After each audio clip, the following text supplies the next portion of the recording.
Bismillahirrahmanirrahim. I am Dr. Muhibullah Wazir, and topic today is the radial nerve. You know, the radial nerve is the branch of posterior cord of brachial plexus. Rather, it is the continuation of the posterior cord, and it is the largest branch of the brachial plexus. Look, this is the posterior cord. From this posterior cord you can see, look, this big nerve, this is the radial nerve, then the second big one, this is the median nerve, and then the third, that is the ulnar nerve. And this you can see, this is the largest with the root value of C5, 6, 7, 8 and T1. All the roots of the brachial plexus contribute into the formation of the radial nerve. Now you look over here, please make your concept clear. This is the axilla, and you can see this is the axillary artery. Medial to it is the medial cord of brachial plexus, and lateral to it is the lateral cord of brachial plexus. And then you can see this is the median nerve, and over here is the ulnar nerve, but the radial nerve and posterior cord you can't see because it lies behind or posterior to the axillary artery, lying on the posterior axillary wall. You look this over here, please. This is the posterior wall of the axilla, that is the subscapularis, teres major and latissimus dorsi. And you can see this is the axillary artery. Medial to it is the medial cord, and this is the lateral cord, and the posterior cord is hidden. You can't see. When you lift all these structures deep to it, you will see the posterior cord, and then you would be able to see the radial nerve.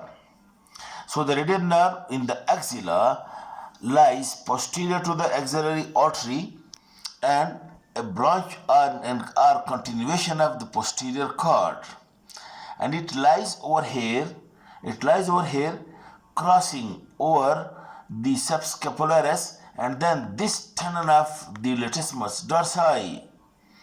And after crossing the tenon of latissimus dorsi, the radial nerve, it passes into the posterior compartment. Note one point, that the radial nerve is the nerve of the extensor or posterior compartment, that is the posterior compartment of the arm and the posterior compartment of the arm and the posterior compartment of the forearm.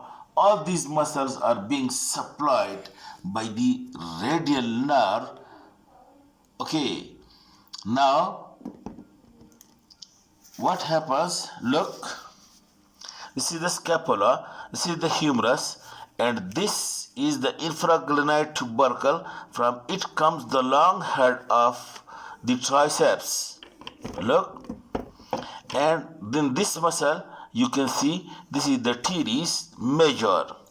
So in this way, upper quadrangular space, upper triangular space, and lower triangular space, which is bounded above by the teres major and medially by the long head of the triceps and laterally by the humerus, the radial nerve coming on this posterior wall of the axilla, because it lies posterior of all structures over here. It comes over here and passes through this triangular space, lower triangular space, along with one branch from the radial artery, and that is profunda brachii artery. So the radial nerve then passes, look,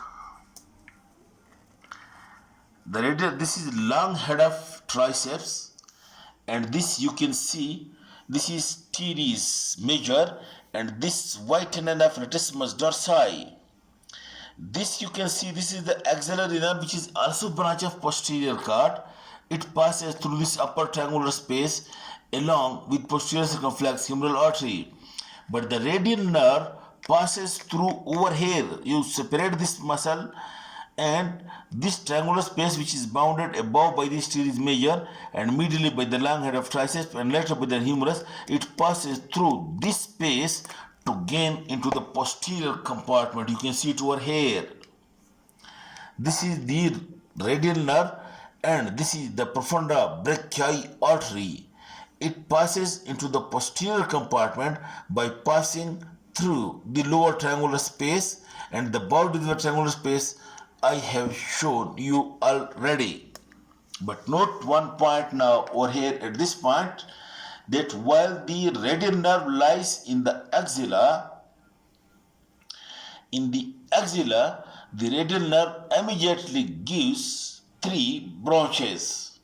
Number one, muscular branch to the long head and muscular branch to the medial head of the triceps, and then the posterior cutaneous nerve of the arm, which supplies the skin of this upper part of the arm on the posterior side, posterior cutaneous nerve of the arm that supplies the skin of the posterior side of the arm. These three branches is given by the radial nerve, while the radial nerve is even in the axilla. That is two muscular to the long and medial head and one posterior cutaneous nerve of the arm.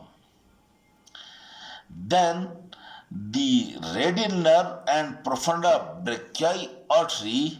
Look, can you give me that humerus? Our humerus. Bas, I got it. Yes.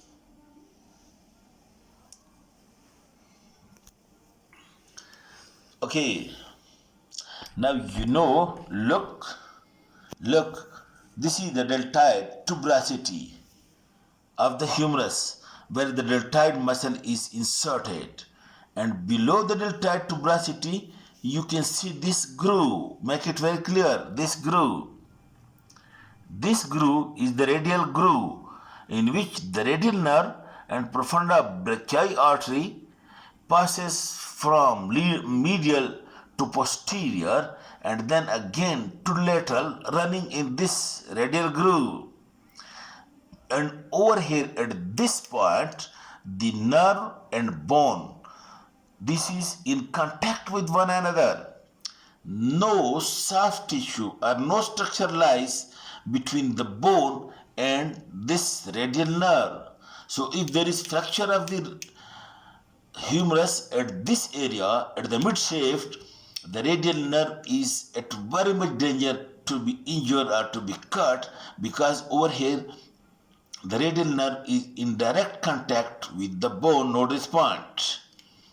Now look over here, this radial nerve lies in the radial groove along with profunda brachii artery between the lateral head of the triceps and the medial head of the triceps, or at the upper part between the lateral and long and lower part then, and at this area, while the radial nerve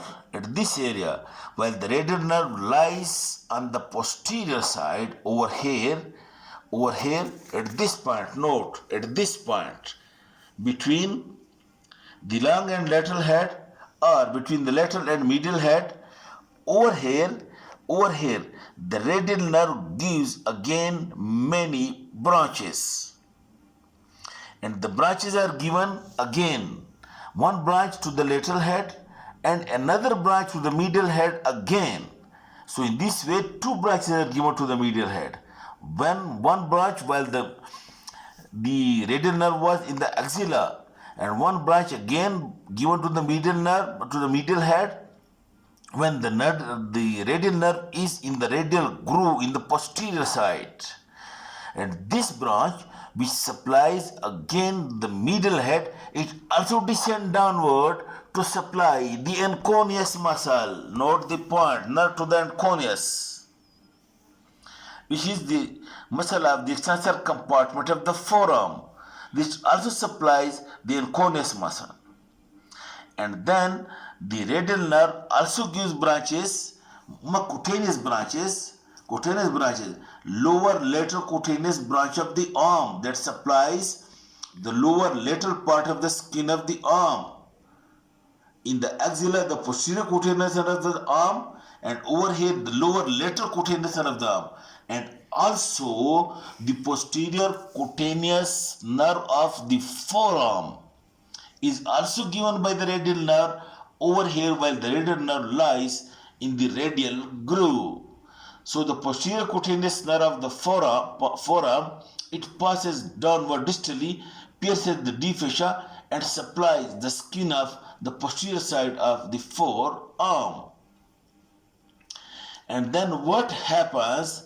Note the point that the radial nerve again turns, look, I told, from medial to posterior, passing through the lower triangular space along with profunda brachii artery, then lying in the radial groove, and then turn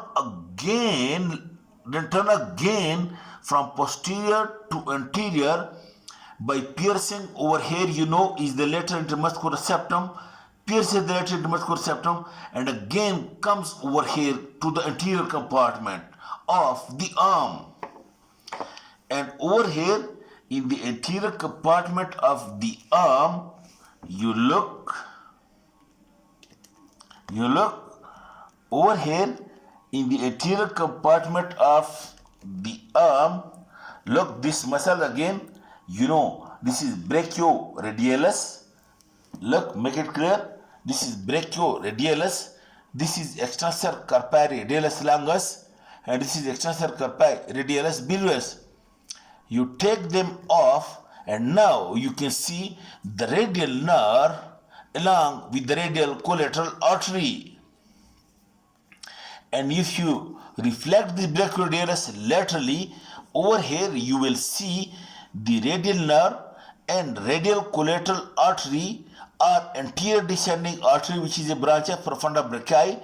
It lies between the brachialis and brachioradialis, and it is over here where the nerve lies. Look, this is brachialis and this is brachioradialis. When the nerve lies over here between the brachialis and brachioradialis, the radial nerve gives one branch to the brachialis. Note the point. The brachialis is having dual nerve supply. The BBC is supplied by the musculocutaneous, biceps brachialis and coracobrachialis, but the brachialis may also be supplied by a branch from the radial nerve. In this way, we say that the radial nerve is wholly the nerve of the posterior compartment of the arm and forearm, but one branch over here may be given by the radial nerve to its flexor muscle, that is brachialis. And then the nerve descends over here and enters into the cubital fossa. When it enters into the cubital fossa, now again note the point. In the cubital fossa, it lies most laterally. Over here, this is the radial nerve, then this is the tendon of the biceps, and then that is the brachial artery, and then this is the medial nerve. So over here the radial nerve lies most laterally, and you can see it only if you reflect the brachioradialis laterally, otherwise it is hidden by the brachioradialis.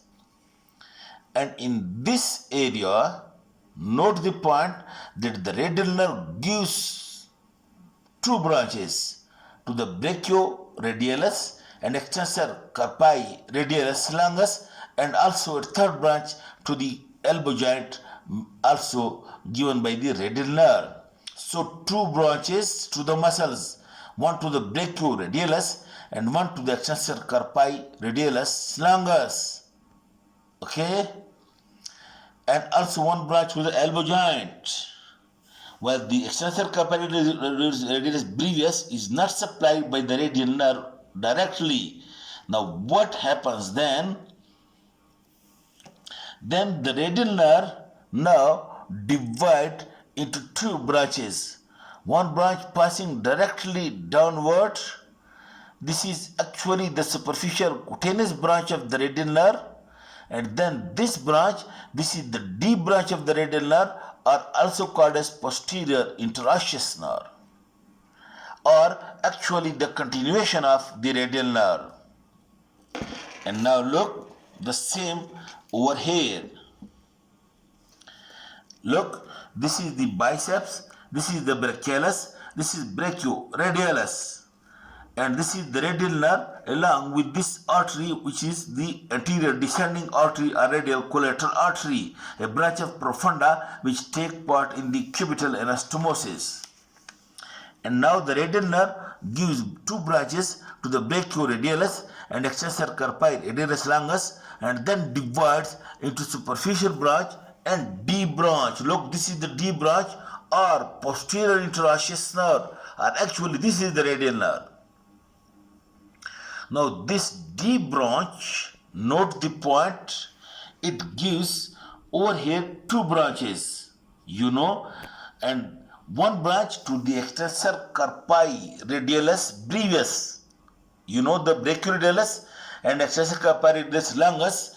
These were supplied by direct branches from the radial nerve, while this extensor carpi radialis brevis and this supinator, look, this muscle, these two are supplied by a branch from the deep branch or from the posterior interosseous nerve to these two muscles. The extensor carpi radialis brevis and supinator are supplied by radial nerve, but not by direct branches from the radial nerve, but by the deep branch of the radial nerve. Now, then this deep branch or posterior interosseous nerve, it passes between the two layers or between the two heads of this supinator muscle. In this way, you again remember the radial nerve passes between the two heads of supinator muscle to pass into the extensor compartment, while the median nerve passes between the two heads of prototeres muscle to get into the flexor compartment, while the ulnar nerve passes between the two heads of flexor carpi annulis to pass into the flexor compartment. Now, this posterior interosseous nerve, by passing between the two heads of supinator muscle, it comes into the extensor compartment, and in the extensor compartment, now it is called as posterior interosseous nerve, like the anterior interosseous nerve, which was lying on the anterior surface of anterior interosseous membrane. The posterior interosseous nerve, along with posterior interosseous artery, it lies on the posterior surface of interosseous membrane, which these muscles are not being dissectable. That's why you can't see.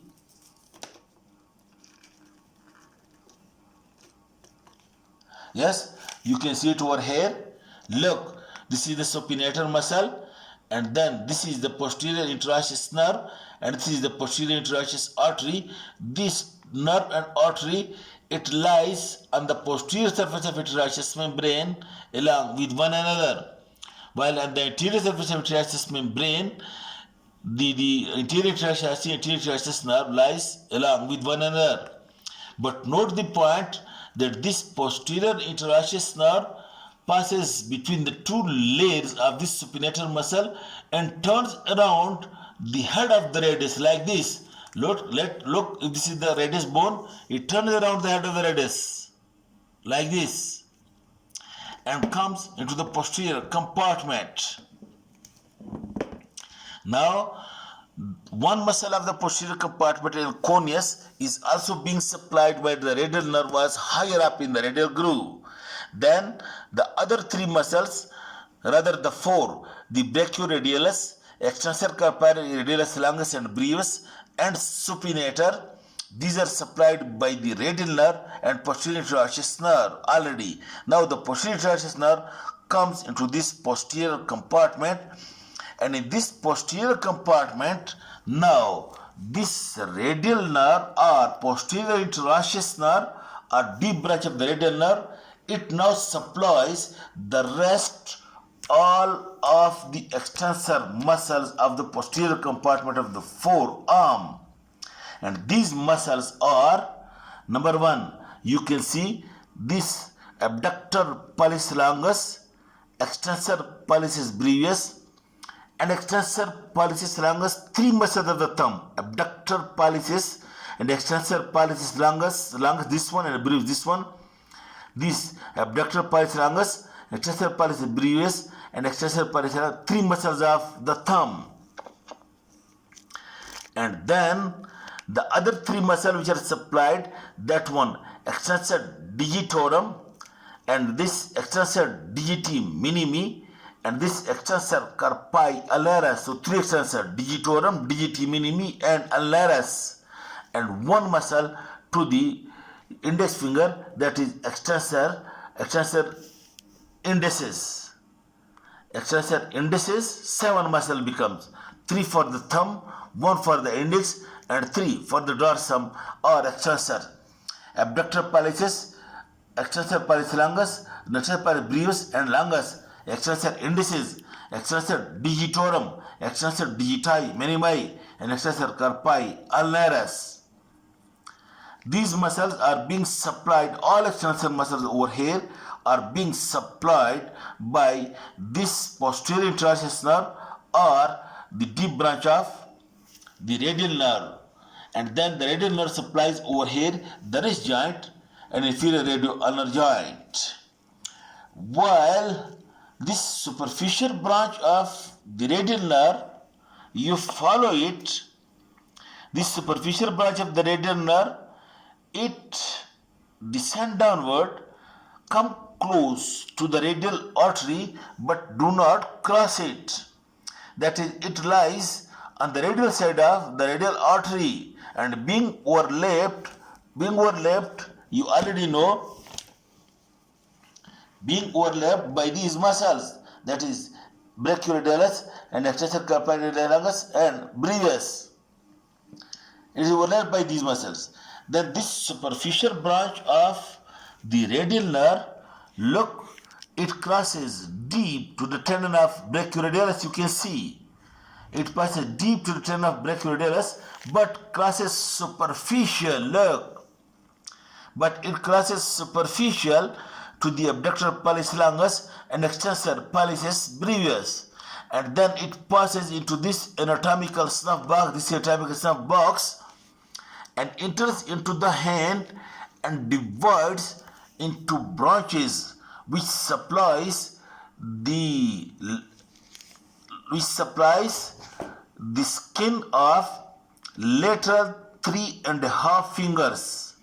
Look, on the palmar side, the skin of 3.5 fingers is being supplied by median and 1.5 it is supplied by ulnar. The same is the palm. While on the dorsum, the 3.5 fingers are being supplied by the radial and 1.5 by the ulnar. The same is about the dorsum of the hand. This part is supplied by the radial and this part is supplied by the ulnar. But at this part, note that the radial nerve supplies the skin of the proximal phalanx and part of the middle phalanx, while the skin of the distal phalanx and nail bed, it is being supplied by these nerves from the palmar side, comes over here. That's why it is radial nerve injury, the skin of the nail bed and distal phalanx would not be affected. No point. Okay. In this way, this is the course and relation of the radial nerve and its branches. Before finishing it, I just summarize the branches of the radial nerve, that while the radial nerve is in the axilla, it gives branches to the long and medial head and posterior cutaneous nerve of the arm, 3 branches. And then when the radial nerve is in the radial groove on the posterior surface of the humerus, then over here it again gives branches to the lateral and medial head and nerve to the anconeus and posterior cutaneous nerve of the lower lateral cutaneous nerve of the arm and posterior cutaneous nerve of the forearm. Lower lateral cutaneous nerve of the arm and posterior cutaneous nerve of the forearm, while the muscular branches are 2 branches again to the 2 heads of the triceps and 1 branch to the anconeus, which lies over here in the forearm. Then the radial nerve pierces the lateral medial septum and comes over here, and over here it gives branch, look, to the brachialis, and then to the brachioradialis, and extensor carpi radialis longus, and then divides into two branches. Superficial branch which is only cutaneous for the dorsum of the hand and lateral 3.5 fingers except the nail bed and the skin of the dorsum of the distal phalanx, while the deep branch supplies the supinator and then extensor carpi radialis brevis. Two branches are given over. Then the deep branch then comes onto the posterior extensor surface by passing between the two heads or two layers of supinator, and then on the dorsal supinator it gives branches to all these extensor muscles which are remaining. For example, abductor pollicis longus, extensor pollicis brevis, extensor pollicis longus, and extensor indicis, extensor digitorum, digiti minimi, and ulnaris. Branches are given to all these muscles, and then to the wrist joint and inferior radioulnar joint. These are about the branches of the radial nerve, and then the injuries of the radial nerve we discuss in the next lecture. Thank you. I hope you all got it.